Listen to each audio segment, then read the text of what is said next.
anti-allergy. Yeah, right. Yes, CD3 is a very important surface receptor of the lymphocytes, particularly T cells. And CD3, like I said, like we know that the histocompatibility complex binds with the T cell receptor. At the same time, the other signals are important for the activation of the T cell. The CD3 signals are very important for not only activation of the T cell, but the proliferation of the T cell as well. Now, this CD3 receptor interacts with the APC, just like the T cell receptor, which interacts with the APC when the antigen is presenting to it. Now, if you give a drug, particularly in this case, the antibody that we have discussed, if you give a drug, this drug will bind on the CD3 receptor and will inhibit the interaction of T cell with the APC. Okay? Now, when this happens, you need to understand the T cell does not get activated just like that. Receiving one signal get activated. Because you need to understand that if it is a false positive activation, it will lead to an autoimmune disease. So there are multiple signals involved. So one of the signals which is important for the activation and the proliferation of the T cell is CD3 receptor activation. And what we are doing is we are giving a drug which is binding on the CD3, and now the CD3 function is blocked. Once its action is blocked, the T cell activation and proliferation does not take place. All okay? Everything is okay? Good. Now, let's move towards the anti-allergy. Now, allergy is a very common word that we have experienced at least one in our lifetime. Now, during this, we need to understand that we have understood the allergy in the form of hypersensitivity. Means if you are allergic to some antigen, that could be pathological, means coming from a bacteria or viruses, or non-pathological, means it could be a pollen or a dust. It can cause a hypersensitivity reaction. In a layman language, we call that allergy, right? Now, one of the most important players in the allergy is the histamine. The same histamine which is packed inside the granulocytes and in the mast cells. When the degranulation of these cells take place, the mast cell will be released, the histamine will be released, and it will produce its pharmacological actions. Now, the histamine biosynthesis takes place from an amino acid. Amino acid, which is the building block of the proteins, and in this case, that is the histidine. Now, histidine, all this thing is happening inside your body right now. Now, what happens to the L-histidine? L-histidine undergoes the metabolism by the decarboxylase enzyme. Decarboxylase means a carbon dioxide will be removed from it so that it will be converted into the histamine. Now, if histamine is stored nicely inside the mast cell, then it won't get metabolized or it won't get neutralized. But if it is present without any storage capacity, then it will have the potential to be deactivated or inactivated by the metabolism. Now, there are two kinds of metabolism which can act in your body, have two different kinds of metabolism in order to deactivate your histamine. Okay? Now, why it is important to deactivate histamine, we will discuss right after this slide. The first one is the extracellular.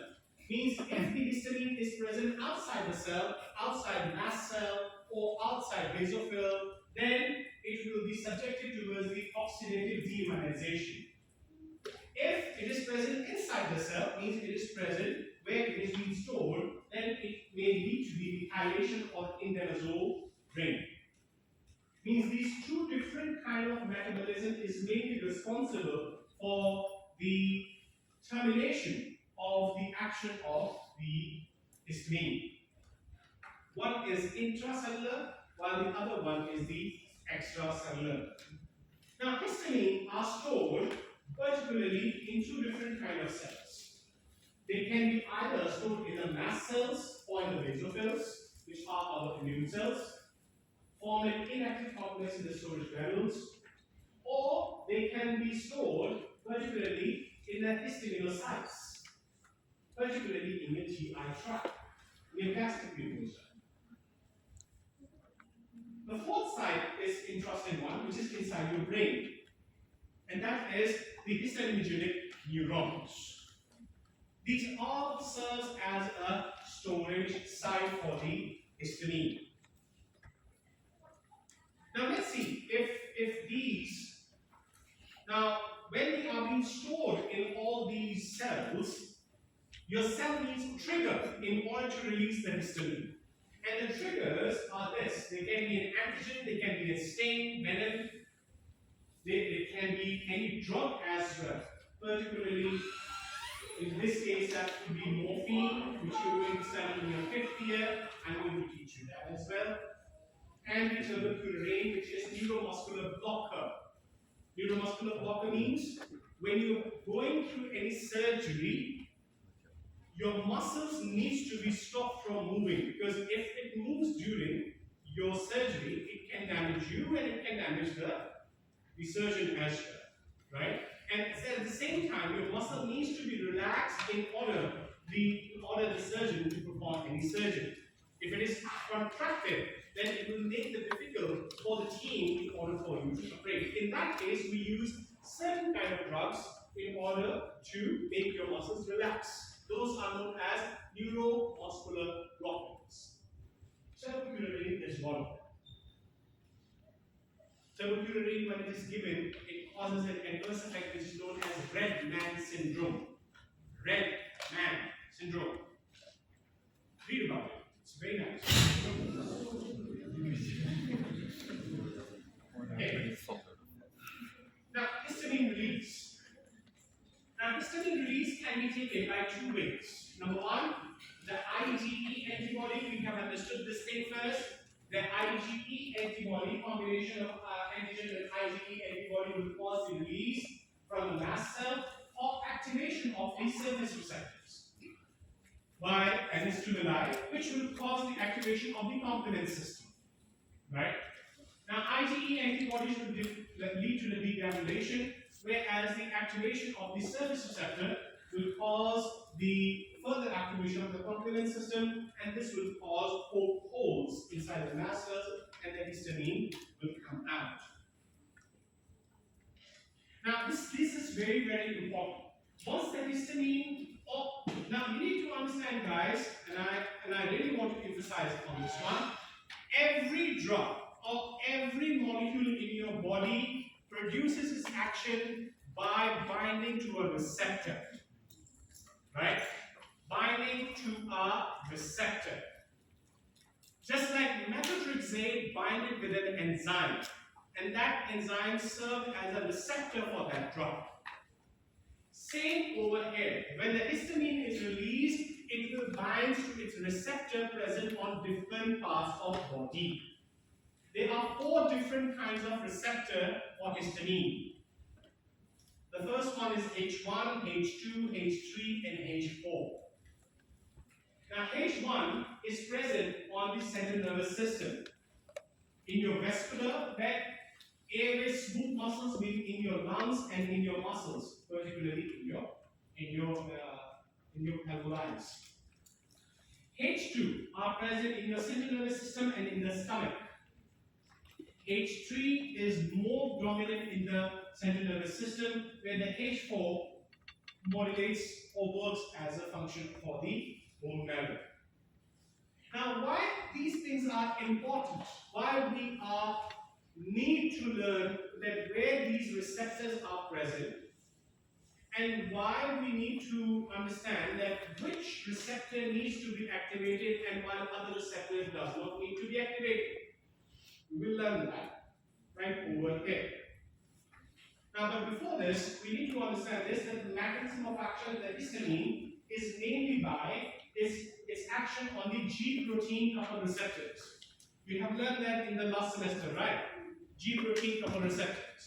G protein coupled receptors work by the production of the second messenger's. right?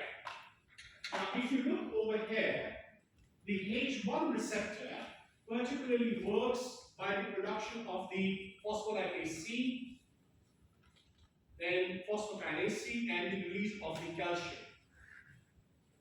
Where the H2, H3, and H4, all of them work particularly by the action of adenyl cyclase. So we know this is all the action of G protein coupled receptor. For the H1 receptor activation, the second messenger are inositol triphosphate, also known as IP3, and DAG, diacylglycerol. DAG, DAG. Whereas for all the rest, the second messengers are cyclic A and B, or cyclic adenosine monophosphate.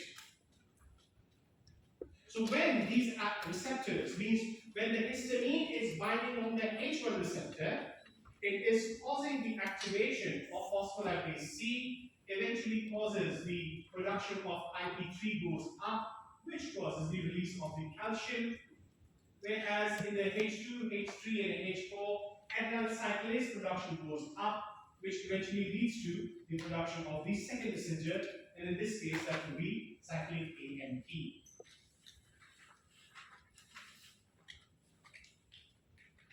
Now we have understood. So these are the main action of the histamine. It can act. You can see it. Yes, it's very funny. Because it has, now you can, I know this is painful, but at the same time you need to understand, you look over here, and you can see and imagine that the H receptors are present so distributedly in your body. Means if they are present in your gut, in your brain, in your skin, in your nervous system, and that's why the release of the histamine can bring out so many actions. We need to understand this very important part. Now let's see one by one what are their actions.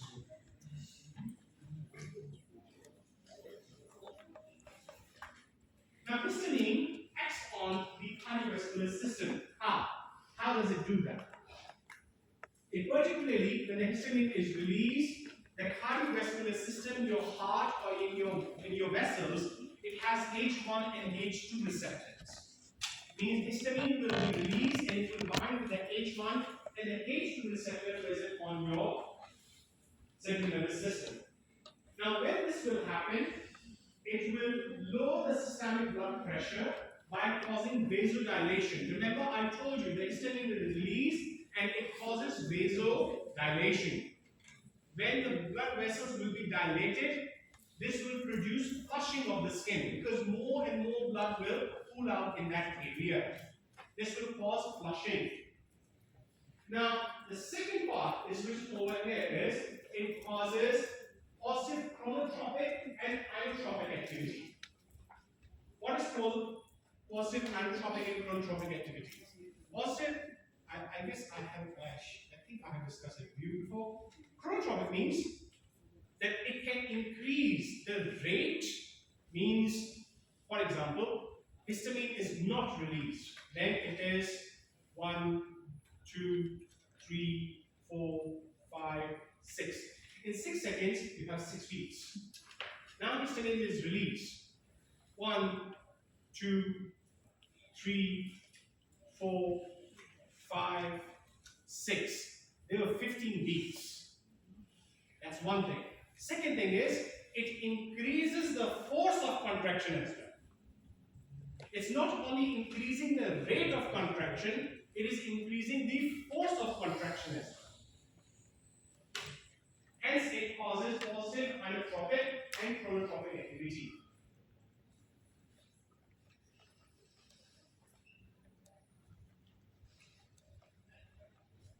Now, with the skin, it will cause the triple Lewis effect. Triple Lewis effect means that it will cause the redness, spotting will be there, it will produce a flare. This is mainly, all of that is mainly because of the vasodilatory activity and hauling in of the immune cells.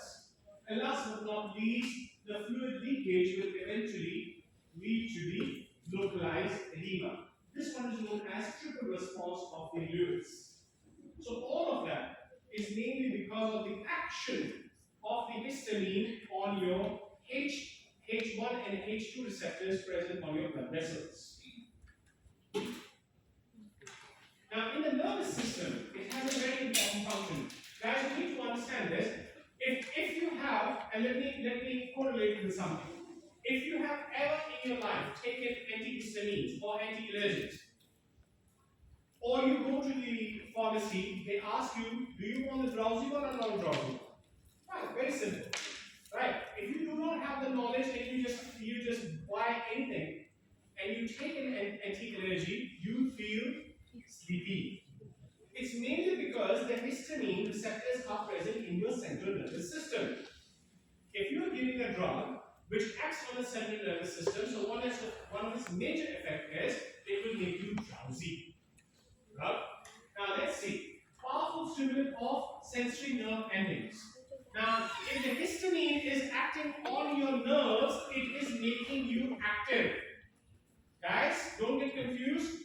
If the histamine is acting on the H1 receptor present on your central nervous system, its function is to make you active. Now, if you're giving an anti-allergy drug, it will block the action of the histamine. So that will make you drowsy.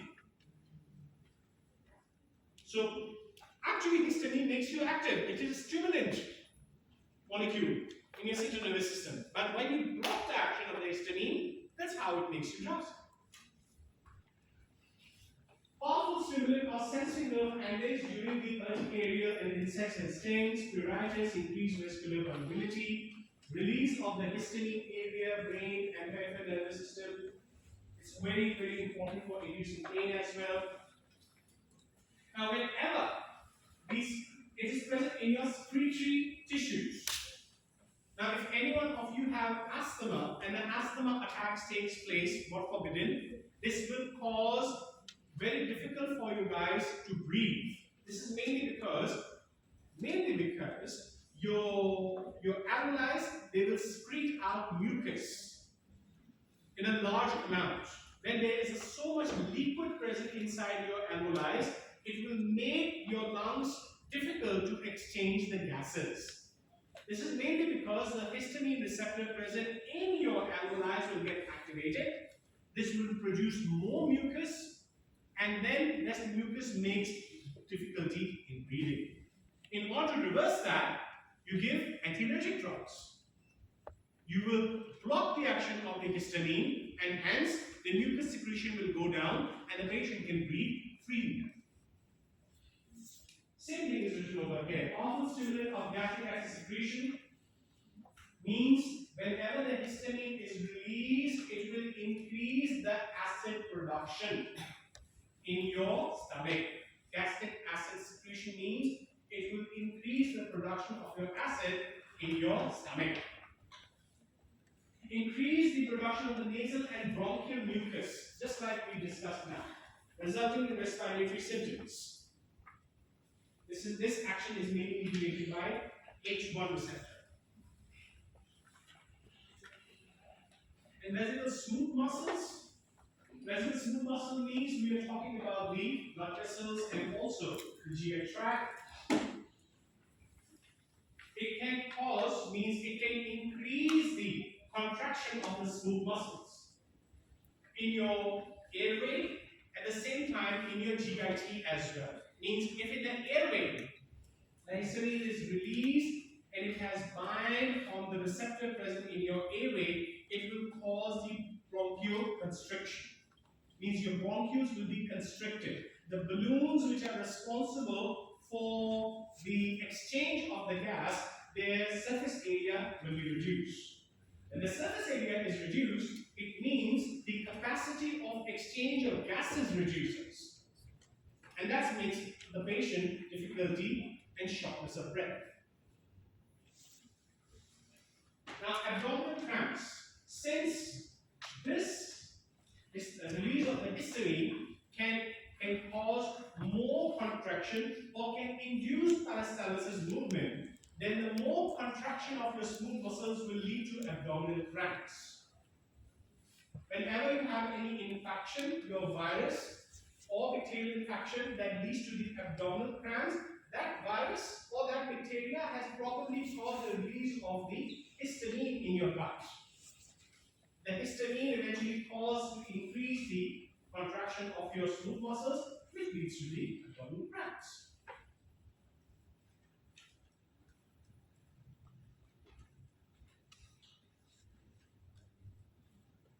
And these are the summary of all the actions done by your histamine. Now, the clinical use of the histamine is not much. Means can we use histamine as a drug? Then there is very less use of it because of its non-specificity. Non-specificity means if I want to use histamine as a drug, the problem is I might want to use the histamine only for the lungs, but it will act on the brain as well because the receptors are present over there. It will act on the smooth muscles as well. It will act on the CNS as well. So that's why the non-selectivity of the histamine decreases its usability. There is only one use for it can be used, particularly it can be used for the treatment of the vertigo. Vertigo symptoms means the person who feels that they are having syncope or imbalance, particularly in the Meniere's disease. In this disease, we only use it, but the main use is we get the use mainly by blocking the histamine. Now, if you see over here, there are different generations written. Generation means the generations are being made. The first generations were the first one that we discovered or we developed. Then comes the second one, then comes the third one.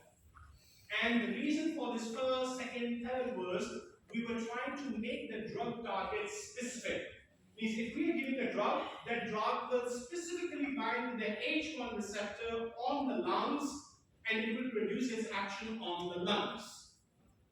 We were trying to make it more and more specific with the time being, and that's why we were able to develop different generations.